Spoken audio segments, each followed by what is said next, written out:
Hello. Now let us look at activity 9, my dear friends. આપણે જોઈ રહ્યા છીએ સુંદર મજાના પાઠો આસામની વાતોથી શરૂ કરી એલિફન્ટ્સથી. હવે આપણે જોઈએ છીએ રીડ ધ ફોલોઈંગ સેન્ટેન્સીસ. નીચેના વાક્યો વાંચો. દે સજેસ્ટ સમ સિચ્યુએશન્સ. કેટલીક પરિસ્થિતિઓ આપી છે. કેટલીક પરિસ્થિતિઓમાં કેટલીક વાતો થઈ શકે. Right appropriate expression for them. એના માટે તમે કેટલાક એક્સપ્રેશન લખો. Expressions are given in the block. You are talking with your friends. તમારા મિત્રો જોડે તમે વાતો કરી રહ્યા છો. You are talking and your mobile phone rings. અને મોબાઈલ ફોન વાંચે છે. હમણાં જ મેં થોડી વાર પહેલાં કહ્યું હતું એમ શું કહેવું જોઈએ.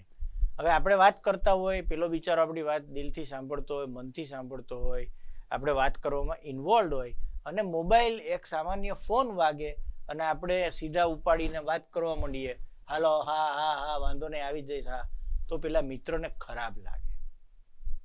એટલે ત્યાં શું બોલવું જોઈએ? Excuse me. શું બોલવું જોઈએ? Excuse me, you win a price.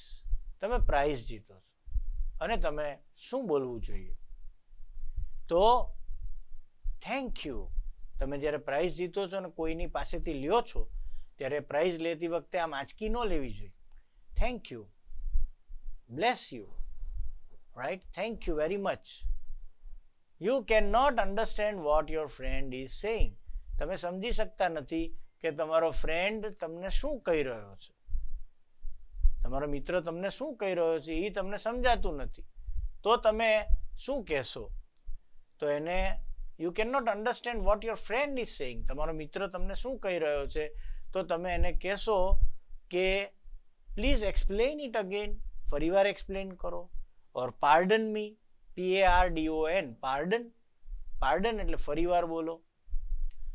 Your father introduces you to the friend, you shake hands with him. તમારા ફાધર તમારા એના મિત્ર જોડે તમને મળાવે છે, તમે હાથ મેળવો છો અને તમે શું કહેશો? Nice to meet you. તમને મળીને આનંદ થયો. Please to meet you, PLEASE, please to meet you. તમને મળીને ખુશી થઈ.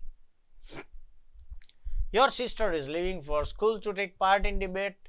તમારી બેન જઈ રહી છે સ્કૂલની અંદર ડિબેટમાં ભાગ લેવા માટે.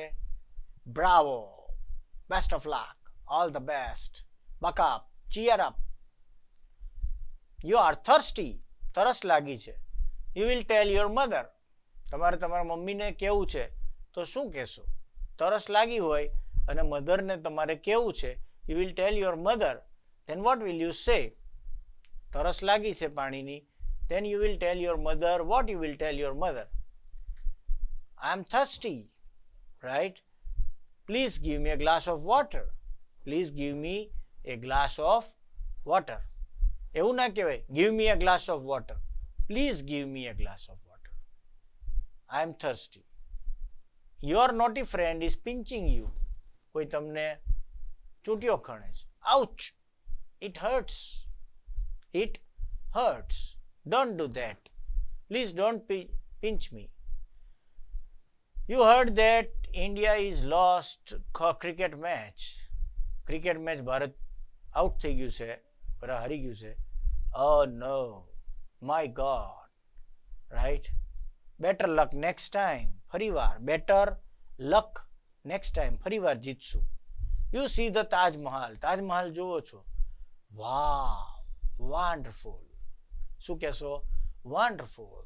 Your school wins the trophy. સ્કૂલને ટ્રોફી મળે છે તો શું કહેશો? Bravo. Our school is the great. Right? અમારી સ્કૂલ મહાન છે. Right? 3 cheers. Hip hip hooray. Hip hip hooray. That is what you can say. અને આમાંનું ઘણું બધું તમે પણ લઈ શકો છો. I need water badly. તરસ લાગી હોય ત્યારે તમે કહી શકો છો. ઇન્ડિયા મેચ હારી જાય છે. અલાસ. મળીને કોઈને આનંદ થાય છે, પપ્પા મળાવે છે. Nice to meet you, please to meet you. કંઈ સંભળાણું નહીં, કોઈક બોલ્યું તો કહેવાનું I am sorry, pardon please. કંઈક સ્વાદમાં સારું લાગ્યું, yippee yippee. Wow, I can't believe that. I can't believe it. કંઈ માનવામાં નથી આવતું. રાઈટ? પછી બેન જાય છે ડિબેટમાં તો શું કહેવાનું? Best of luck. કોઈ ચૂંટીઓ ખણે છે તો આઉચ. અને હાઉ વન્ડરફુલ, કેવું સુંદર. તો જોઈ જુઓ આમાંથી કયા કયા જવાબો આમાં સેટ થાય છે અને સરસ રીતે તમે એમાં લખો. You have to write in it and think. Wonderful comes when the Taj Mahal comes.